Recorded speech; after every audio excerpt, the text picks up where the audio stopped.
Professeur Laurent Tasquin, est-ce que l'on peut dire que nous vivons un momentum dans le management?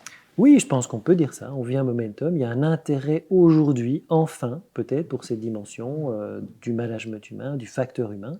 Alors, pour plusieurs raisons. Je pense qu'il y a des taux d'absentéisme qui sont préoccupants. On voit un nombre de malades de longue durée qui est préoccupant aussi. On voit, quand on les mesure, les taux d'engagement qui sont assez bas, la fatigue, l'épuisement, des éléments, des données qui touchent au mal-être dans l'entreprise. On a aussi des managers et donc une fonction managériale quelque part en déroute. C'est un métier qui est désaffecté, c'est compliqué de trouver de bons managers, de les garder. On a des enjeux en matière d'attractivité et de fidélisation. Donc tous ces éléments font qu'aujourd'hui, on ne peut pas faire autrement que de questionner la manière finalement dont les organisations sont gérées et en particulier dont on organise le travail et dont on gère les personnes. Comment dépasser le cercle des convaincus? Au Résonance Day, vous avez rencontré 80 convaincus qui tous implémentent, qui tous expérimentent avec joie et avec des résultats vraiment probants. Comment dépasser ce stade-là? Alors, ce qui m'a frappé au Résonance D, c'est le nombre impressionnant d'expérimentations qui ont été mises en œuvre avec succès. C'est le nombre important de réalisations qui portent ce management humain, c'est ce management par la confiance, peu importe comment on l'appelle. Mais on partage entre, je pense, la Suisse romande et la Belgique francophone, une sorte d'humilité.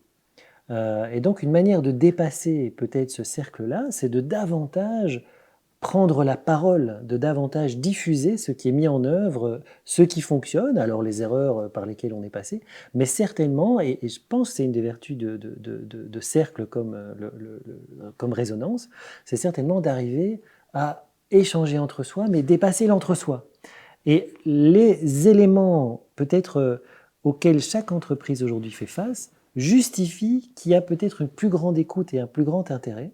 Et à partir du moment où on peut documenter des cas, à partir du moment où on peut arriver avec effectivement des histoires, des pratiques telles qu'elles ont été mises en œuvre, les conditions dans lesquelles elles ont été mises en œuvre, je pense qu'on va dépasser ce cercle de convaincus. Et d'une part parce qu'il y a une plus grande écoute, et d'autre part parce que, dans une certaine mesure, il n'y a pas le choix.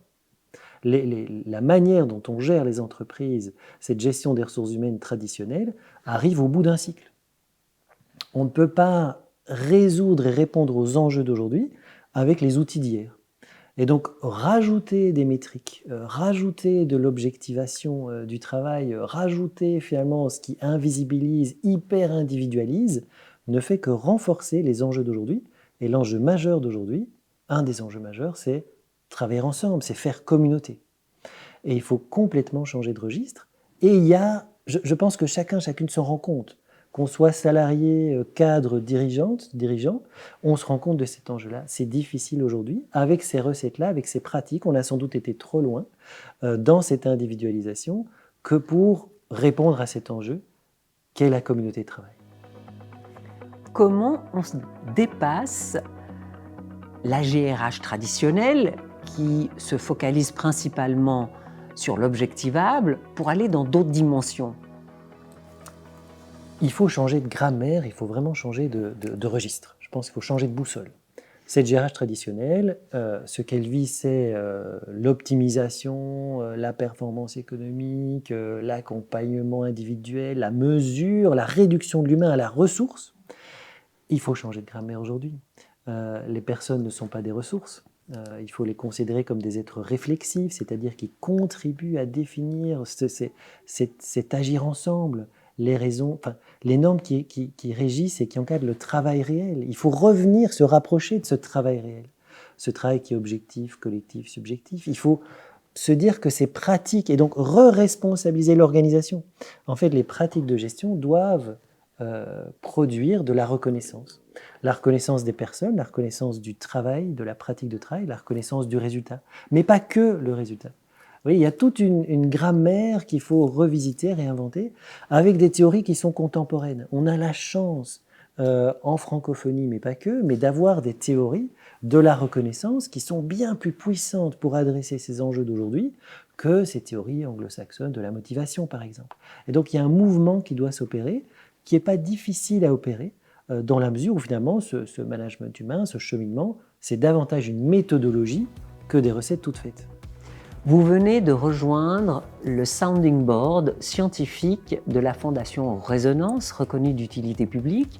Vous avez eu une première réunion et quel est, avec des spécialistes de toute la francophonie, quel est un peu le constat que font tous ces spécialistes du management aujourd'hui?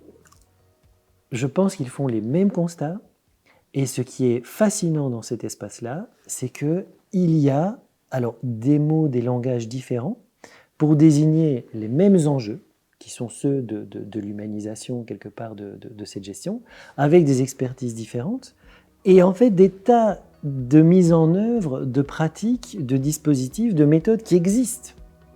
Et donc il fallait avoir cette intelligence que vous avez eue de rassembler ces expertises ensemble au même endroit, et sans doute que demain, en se mettant en communauté, on va faire avancer le management dans les entreprises, en Suisse et bien au-delà.